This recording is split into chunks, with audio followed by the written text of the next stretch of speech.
The South American rainforest. Here on the Essequibo River in Guyana, the continent's biggest mammals, reptiles and birds come out to play. The tapir, the anaconda, the caiman, and the harpy eagle. I'm Rainer Bergomaz, and this is Young Sandy. For 10 years, we've been challenging the rainforest, finding and filming the South American Big Four. The anaconda, the 200-kilo swimming snake, may grow to 9 meters. But the most spectacular of the great rainforest predators is far above our heads. The harpy eagle, with the sharpest eye and beak in nature, and claws longer than a grizzly bear's. But they're caring parents too. They are the rulers of the canopy of South America's unspoiled rainforest.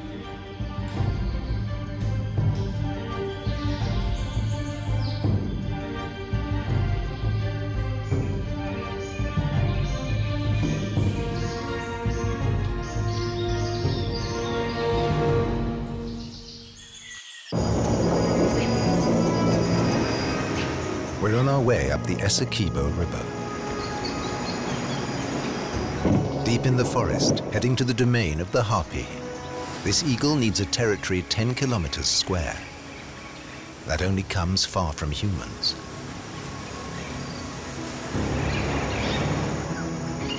Rapids and waterfalls are the best protection against civilization.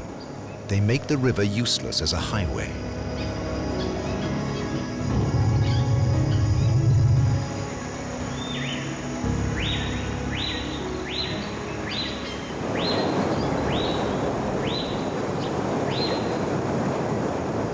On the other side of the waterfall is the harpy's territory, and a whole ecosystem of animals that couldn't survive around humans.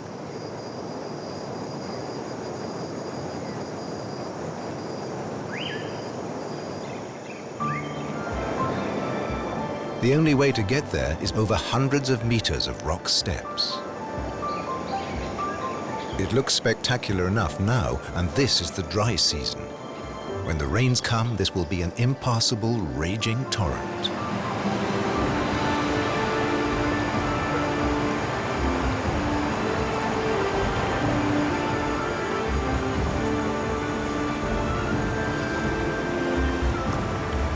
But it's also a special environment of its own, not to be missed.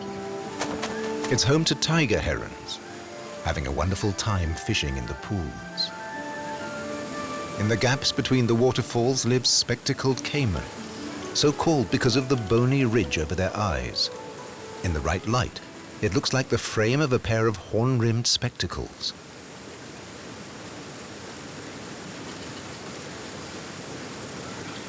They can grow up to 2.5 meters long.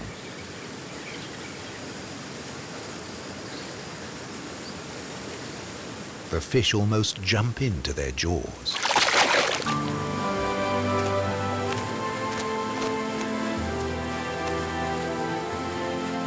Whenever the water level drops, the water plants suddenly burst into flower.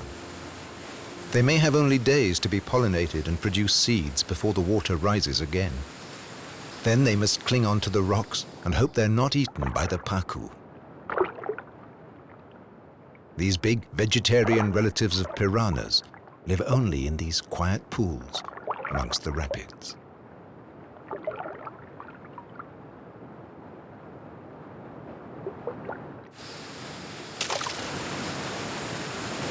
Getting past these rocks and waterfalls will take a whole day of hard work, so we get the rest in first.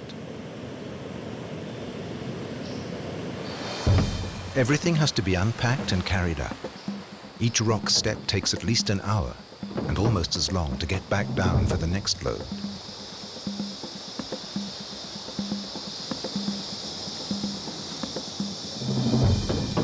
The last load is the boat itself, all 200 kilos of it. Young cuts logs as a bit of ancient technology.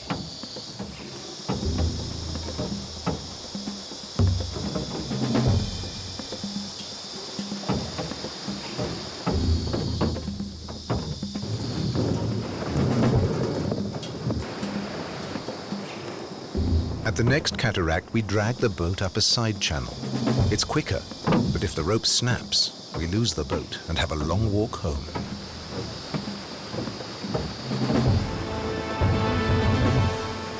It's taken us all day to climb 30 meters.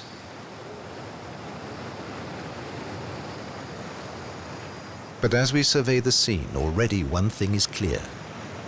We're in another world.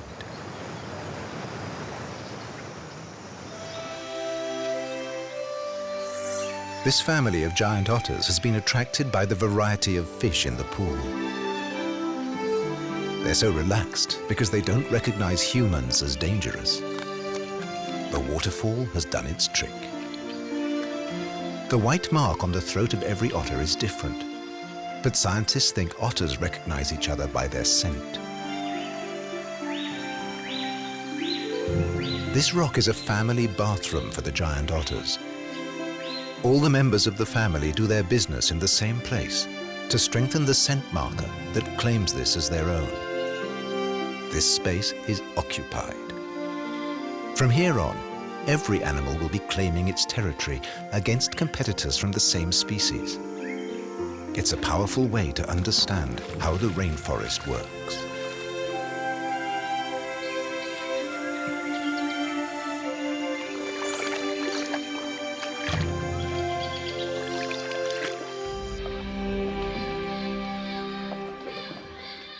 Above the waterfall, the river splits into many narrow channels. Lianas and branches crowd over the water and make the going tough.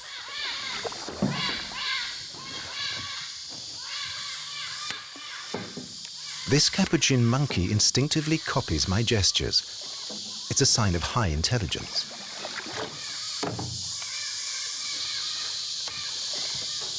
In nature, these monkeys even use tools. Just as for us humans, imitation is a vital part of learning and becoming one of the community.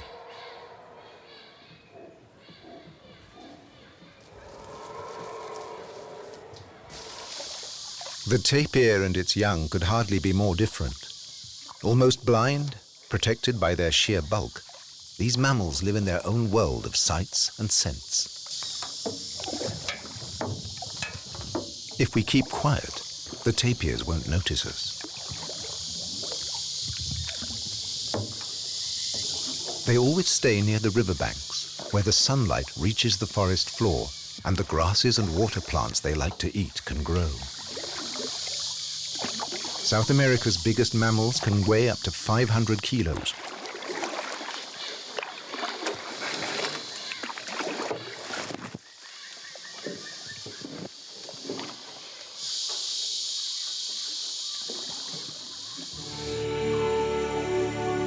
"40 meters above us is the canopy, and beyond that, the open sky, realm of the animal we've come to find and film. It could be anywhere in this vast expanse.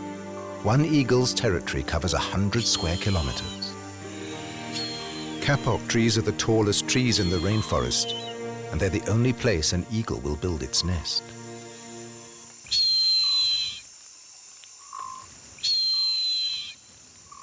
This is what we have come to see.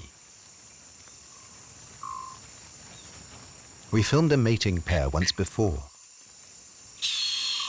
The female is bigger than the male and twice his weight. It's an unmistakable signal that she's ready, but he hesitates. Harpies only give birth every 2 or 3 years because they have to look after the fledgling for more than a year before it can fly free.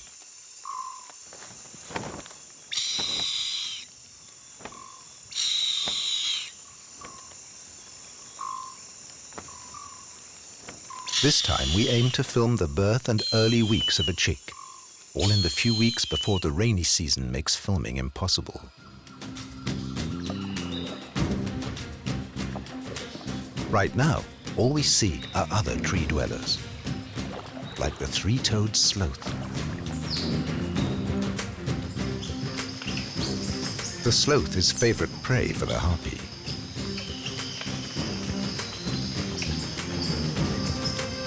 And so are squirrel, and capuchin monkeys. The difference between them is that the sloth will have less chance to get away.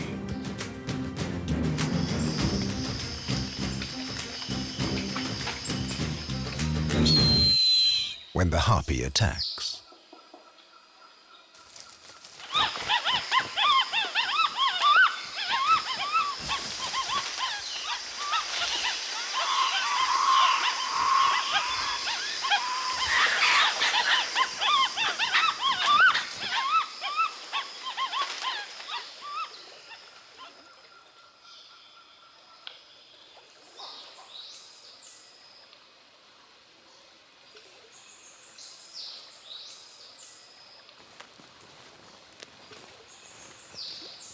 This female harpy has killed a sloth and carried it down to the riverbank.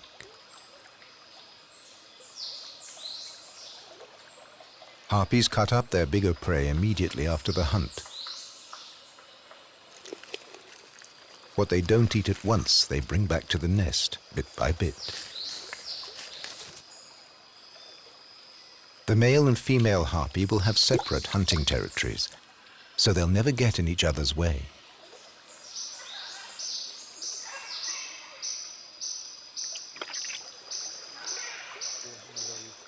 But this female doesn't seem to think much of her kill, and she doesn't stick around. Let's make camp here. Okay. We've sighted the eagle. So far, so good. The next task is to find her nest.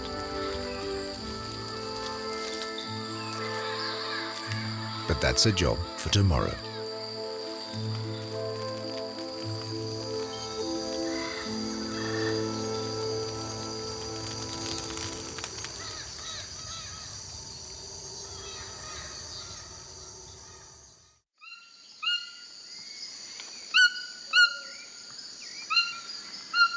The toucan wakes us with the message that it's time to rack up the expedition. Time to go vertical. We need a tree that's higher than the rest to use as an observation platform to find the harpy. So we stand on the second, or close to the two of them. Yeah. Okay. And then we tie the rope down here somewhere. We've done this 1,000 times. First, you shoot the fishing line with the crossbow.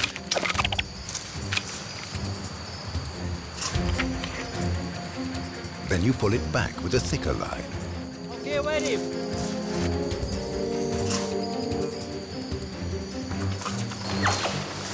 Now you draw a climbing rope over the high branch and attach it to the next door tree.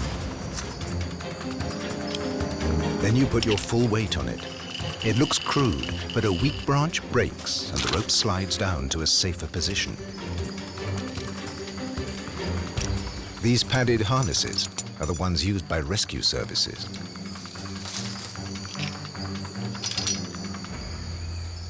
The climbing techniques are borrowed from cavers.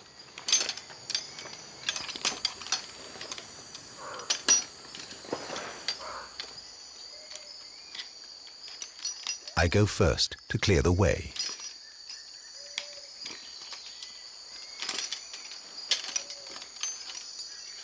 An opossum freezes with fear at the unfamiliar sight. Jan, give me the camera. Give it up.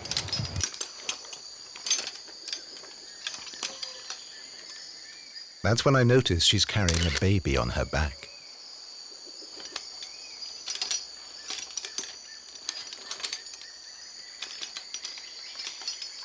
The higher you climb, the thicker the vegetation. 1 hectare of forest contains about 20 tons of leaves.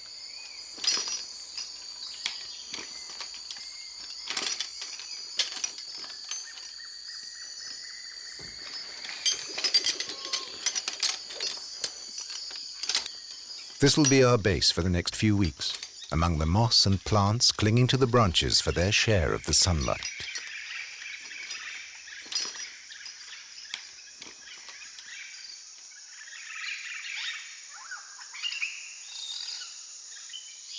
The first animal we see is an all-too-visible sloth. His fat stomach is typical for a leaf-eating herbivore. The only big bird is a king vulture. The sloth is moving much too fast to attract his attention.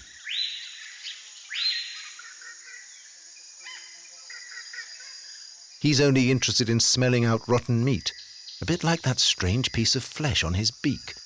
Nobody knows what it's there for. And suddenly the harpy arrives. Apparently she finds us interesting.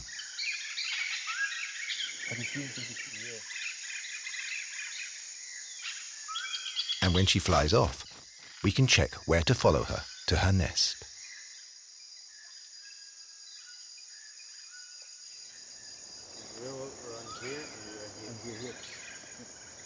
To the mountain.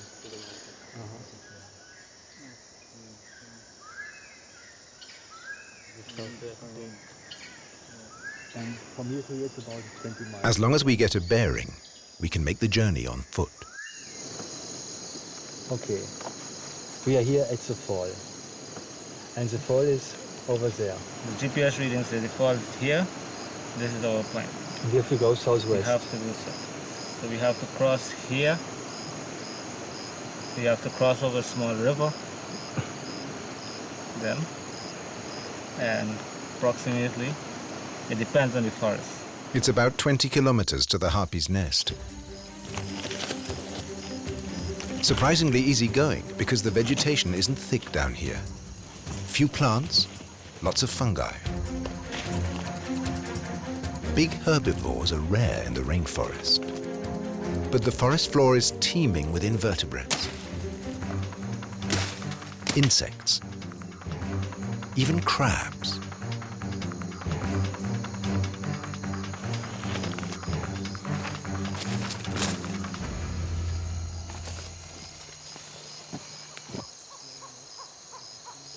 The rainforest is mostly flat, but in the rainy season the river has carved a deep gorge here. The climbing ropes come into service for some abseiling.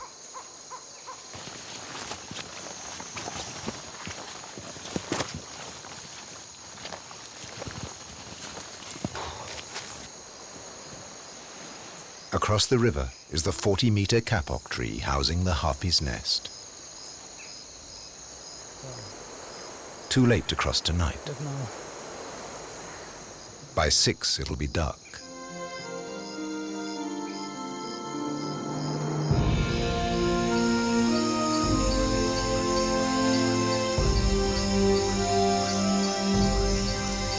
Tomorrow will be another heavy day. Time to get some rest.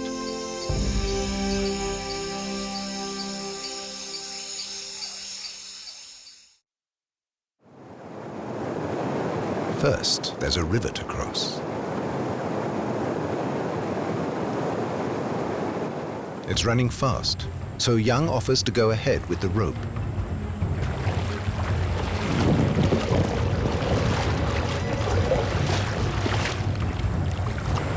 I can have the easy job of following on with the waterproof packs.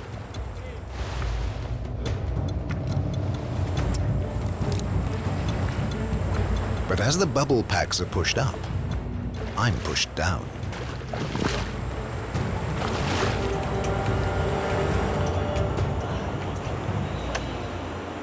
That was harder than expected. And now we still have to climb.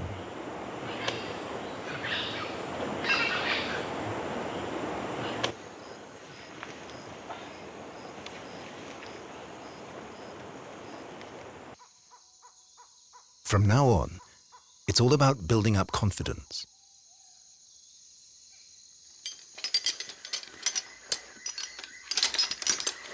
The harpy female has to get used to us. She'll leave her nest and watch for a while. She has no experience of humans, so she has no reason to see us as a threat, yet. But if she changes her mind, her claws could inflict a terrible injury. Harpies have the reputation of protecting their nests very aggressively. We climb up to a side branch of this gigantic tree to keep our distance.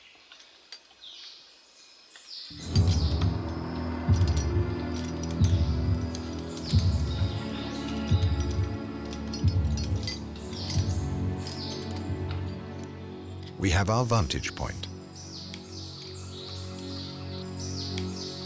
Now it's up to her. We can only wait quietly.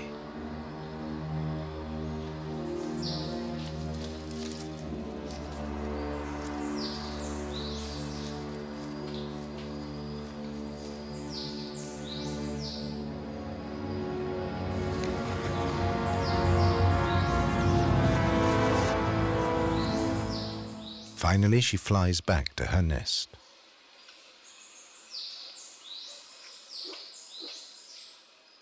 The two yellowish eggs are typical for a harpy. Sitting on the nest is the female's job.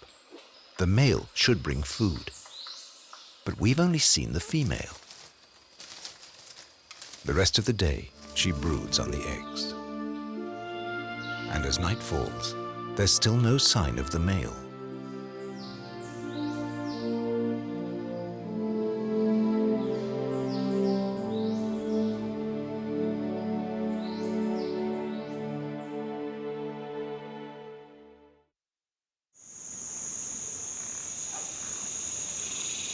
With the dawn, we're back in position. As the forest wakes, the nest is deserted. We're not sure what has happened. We even wonder if we have scared the female away.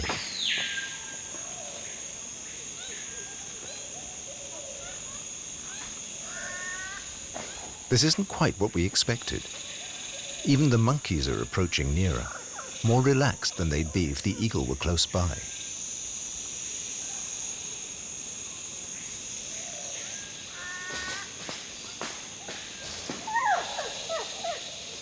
When she suddenly returns and settles on the eggs, she immediately calls for food and for the male.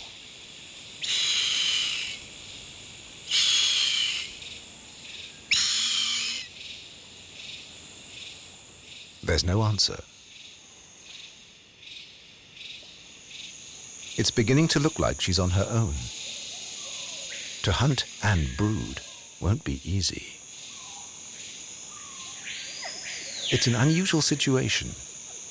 Harpy couples generally stay together.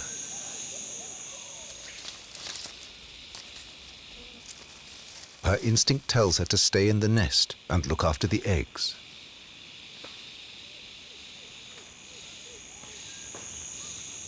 She turns them one more time.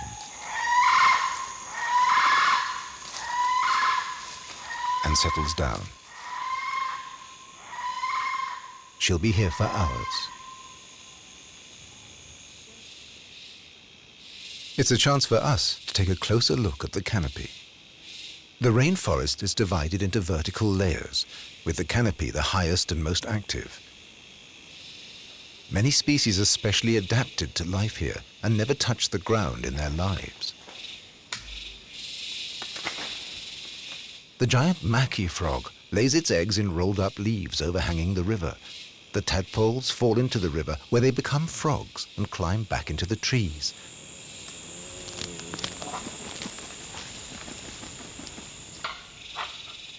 Scarlet macaws gather in a palm tree to eat the nut-like fruits. There are thousands of fruits, but they still squabble over single nuts.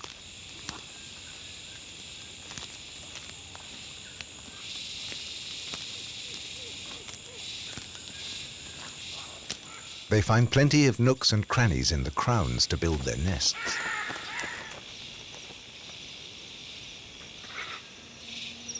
These birds live in family groups, grooming each other with great care. They form lifelong partnerships and can live together for up to 70 years.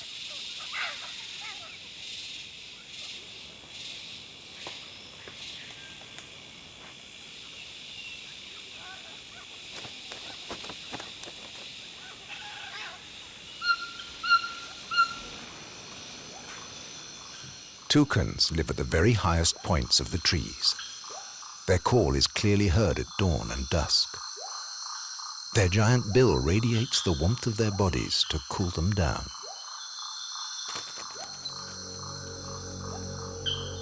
There are predators here too.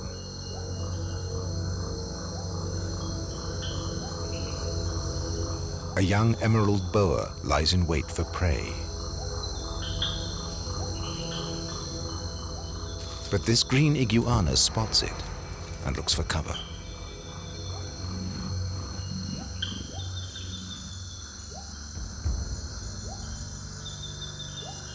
Here in the canopy, the camouflage of both hunter and hunted can be almost perfect.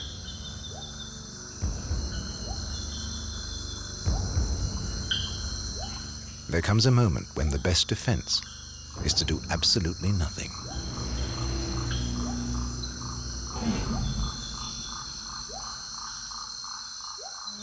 The lizard can escape this vine snake too.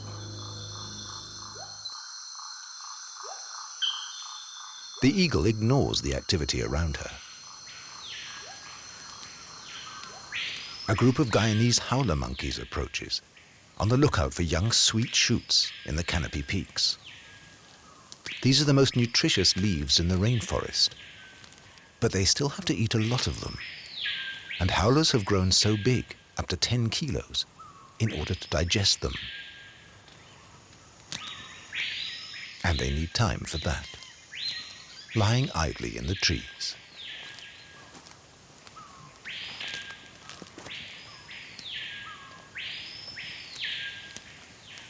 But they never quite stop scanning the skies for danger.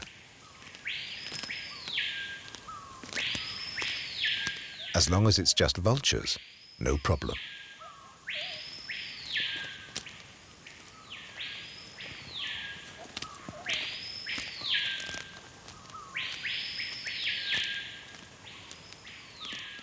Back in the nest, the harpy seems to be surviving on old scraps of maggot-infested meat.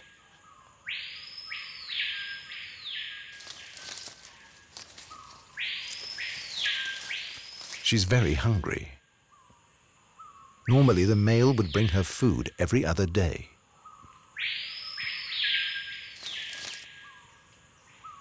But he's missing. And finally, the female has to leave the nest again to hunt.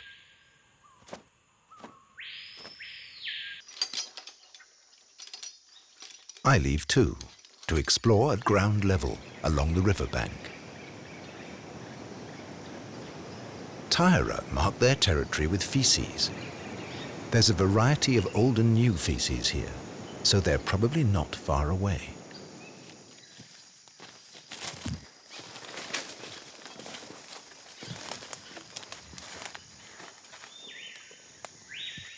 A few pieces of fruit should make excellent bait.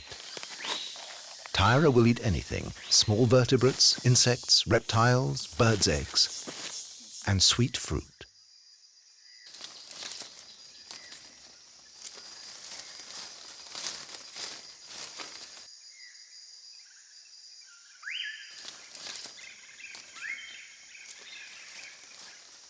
This pair of young tapir have only just left the protection of their mother.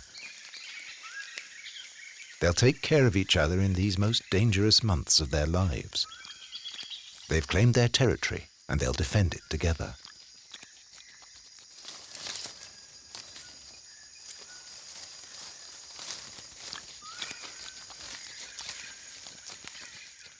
Up in the canopy, Young waits for the harpy's return. The tapir get up here too, attracted by some new scents and objects. Lianas are their own private pathways through the canopy.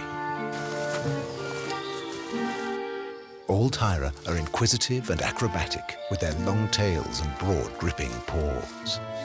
Some are more confident than others.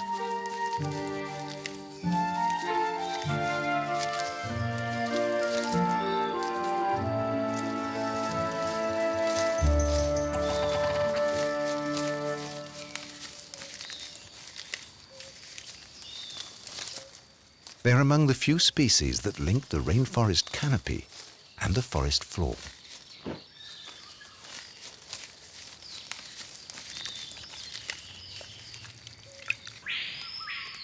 The shaded forest floor is the realm of the detritus feeders, the detrivores. Centipedes and millipedes close the nutrient cycle of the rainforest. They eat dead organic matter and turn it into humus, food for the plants and the trees. In their world, the top predator is the horned toad. It eats anything that fits into its wide mouth. The giant armadillo eats almost nothing but termites and ants. It digs a little burrow with its 20-centimeter-long claws, where it sleeps during the day.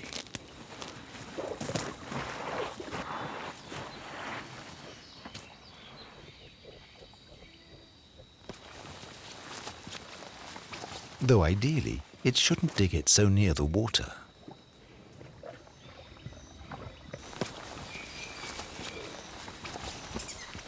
Giant armadillos are mammals. They grow to 1 meter long and weigh over 30 kilos. They have more than 100 vestigial teeth in their mouths, more than any other mammal, but they barely use them. When they're not hunting insects or worms with their long, sticky tongue, they prefer to keep hidden.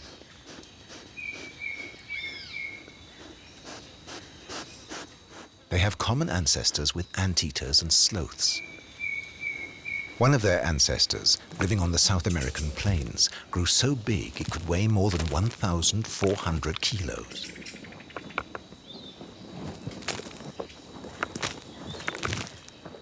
Giant armadillos are nearly blind and sense danger by their sense of smell. Then, the solution is to cover up.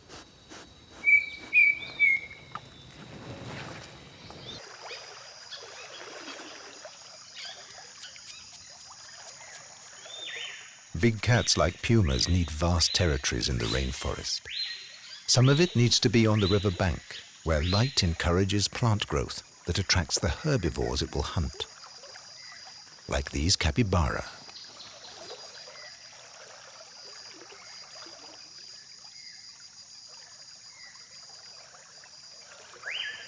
Relatives of guinea pigs, they're the world's biggest rodents.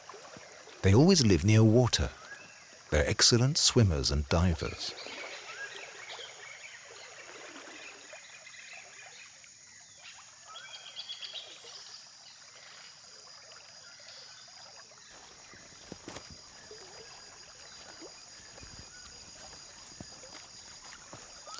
And their swimming skills will save them.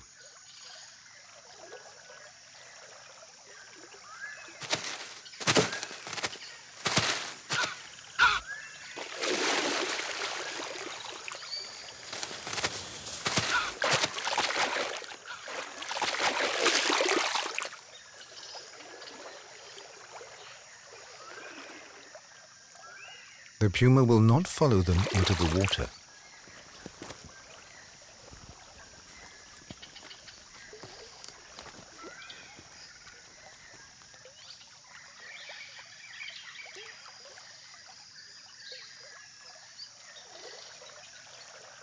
Pumas very rarely catch capybara.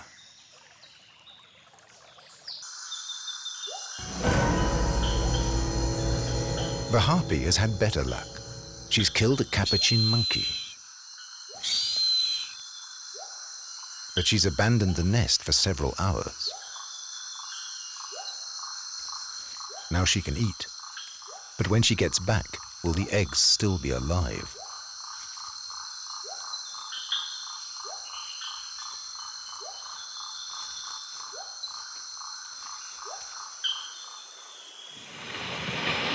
Down below, I've spotted a tapir, South America's biggest mammal.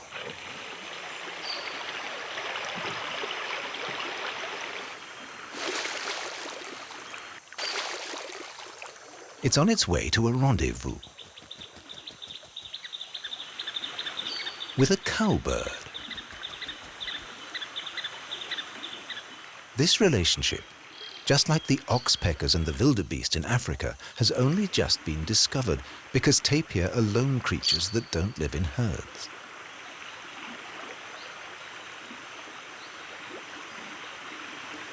The cowbird cleans the tapir's tough skin, eating whatever sticks to it.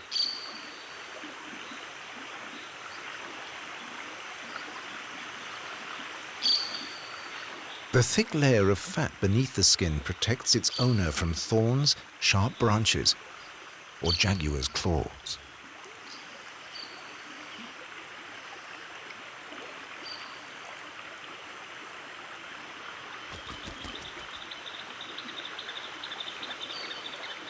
When it's finished its grooming, the tapir returns to the bank to find food. Tapirs are related to rhinos and horses. But one big difference is in the way each of its toes forms its own small hoof. This spread foot is ideal for walking in the mud along the riverbank.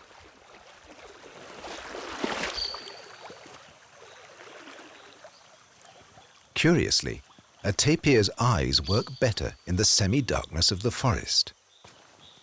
That's why it's most active at dawn and dusk.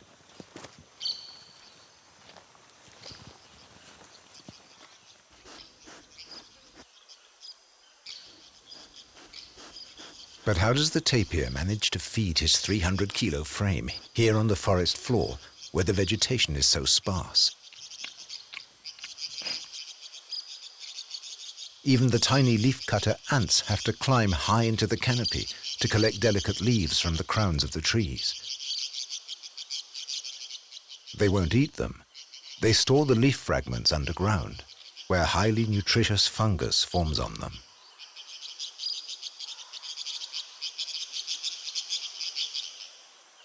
The canopy is the main source of food for all the animals of the rainforest. And that goes for the tapir too. The tapir can't get up here, but the monkeys and gravity do the work for it. Monkeys are constantly climbing through the branches looking for the sweetest fruits. Anything they drop, or anything that ripens and falls before they get to it, is a vital source of sugar and vitamins for the tapir.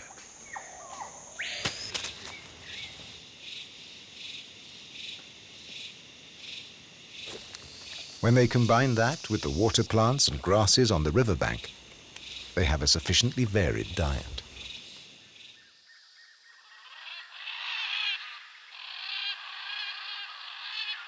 Now Young and I take it in turns to watch the harpy's nest. Around us, capuchin monkeys circle constantly in search of insects, fruits, and flowers. They move much faster than the howler monkeys, who only eat low-energy leaves. If that was all there was here, the capuchins would soon starve.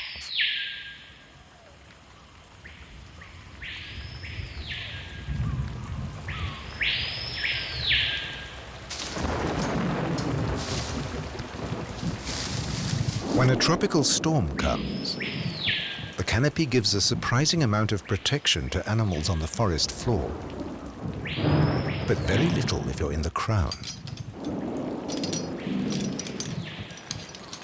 Time to descend.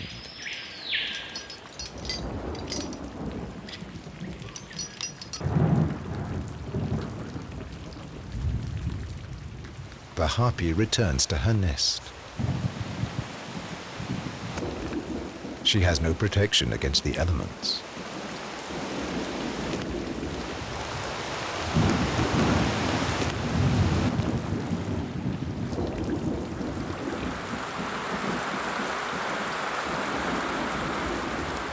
At least she gets to drink the water that runs off her feathers into her beak.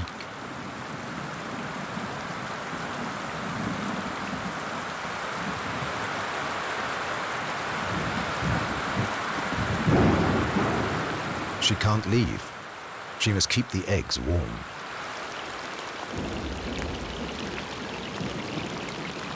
This is an isolated storm, but it's a sign the rainy season isn't far away.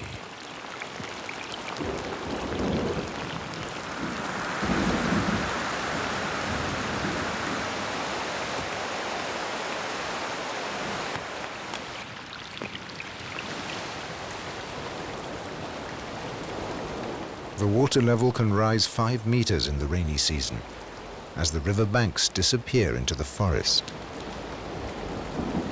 Some of the rocks vanish too. But the waters don't become any easier to navigate. Waterfalls and whirlpools can still destroy any boat.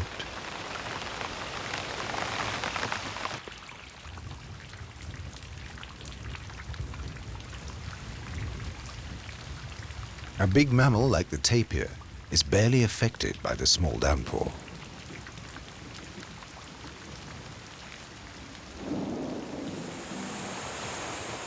And an eagle can shake off the raindrops.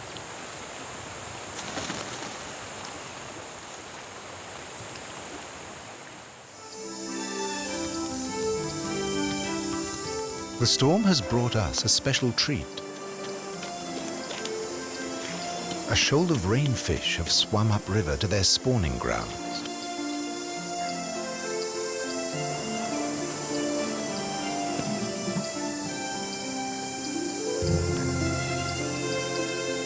This means a feast tonight, but it's also a warning.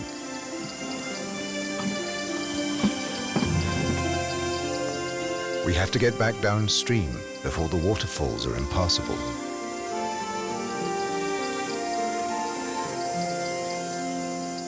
Time is running out. So what's the Harpy eagle, young? I don't know what to do. Yeah? Oh yeah, maybe we'll get them in a few days. So let's give us 1 week more or so. If the rainy season is close,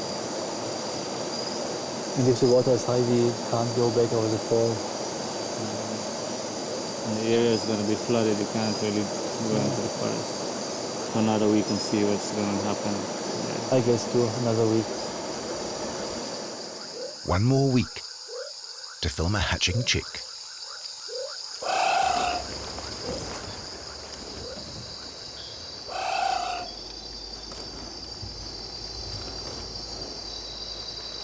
We have an idea what this might be.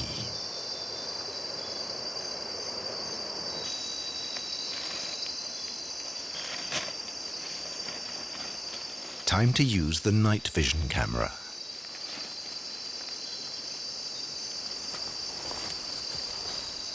This anteater will be seeking termites in the undergrowth all night long.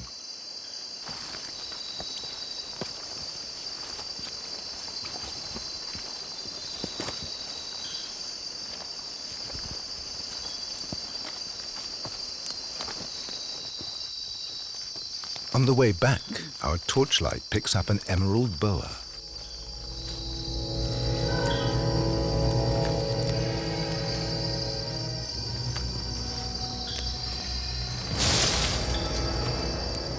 It's too high for a successful lunge.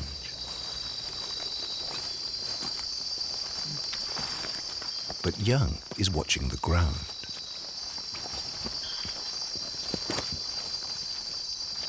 Amerindians have an extremely developed sense of smell. Young has caught the scent of a poisonous snake.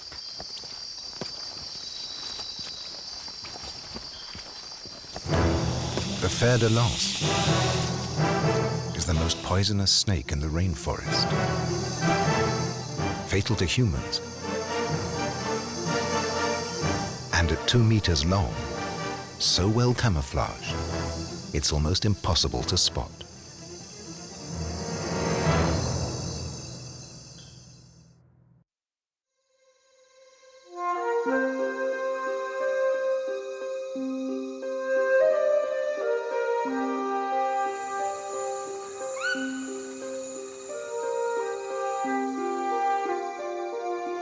Since last night, this anteater has probably consumed 30,000 ants and termites. His sticky 60-centimeter tongue wheedles the insects out of anthills, holes, and rotten timber. Each individual insect barely offers any nourishment. That's why he has to eat thousands. But he's always careful not to completely empty a nest. His long coat and 40-centimeter tail make him look far bulkier than he is.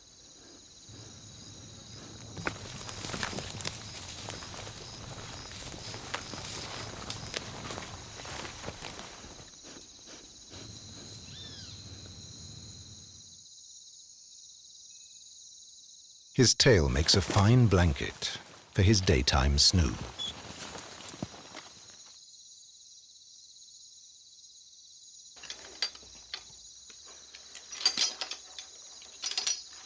This first day after the storm feels like a day of reckoning.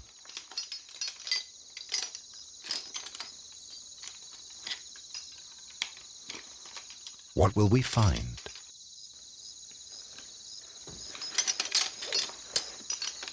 The nest is empty. And then a shock. One of the eggs is broken. Has the eagle abandoned the nest for good? Then a motionless little grey bundle begins to stir.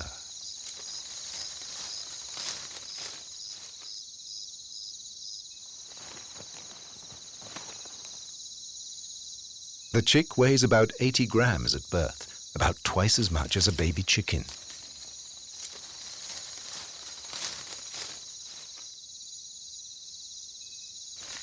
At just a day old, its legs can't yet carry it.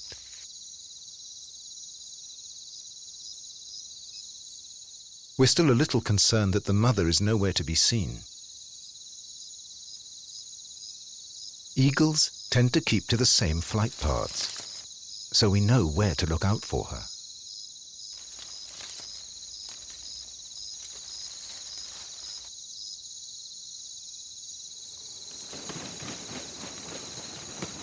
When she does come back, she doesn't bring any new food, but she has plenty from the monkey she killed.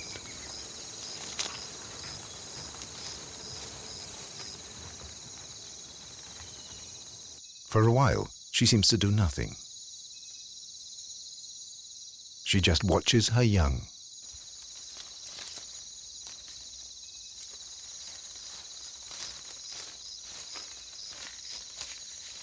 Then she starts tentatively to feed it.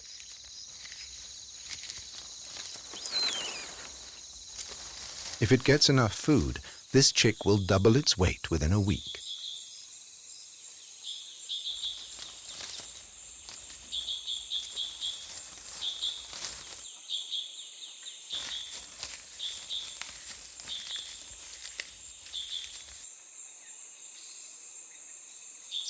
Right now, it's 100 times lighter than its mother, and she will have to feed it for the next 10 months.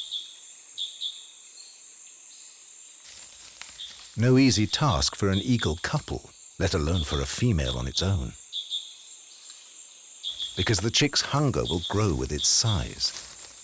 Even now, the pieces of meat she supplies are hardly big enough.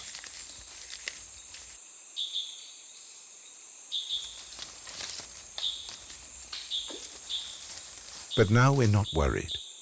This female is a good hunter, and around them in the canopy, there's an abundant supply of food.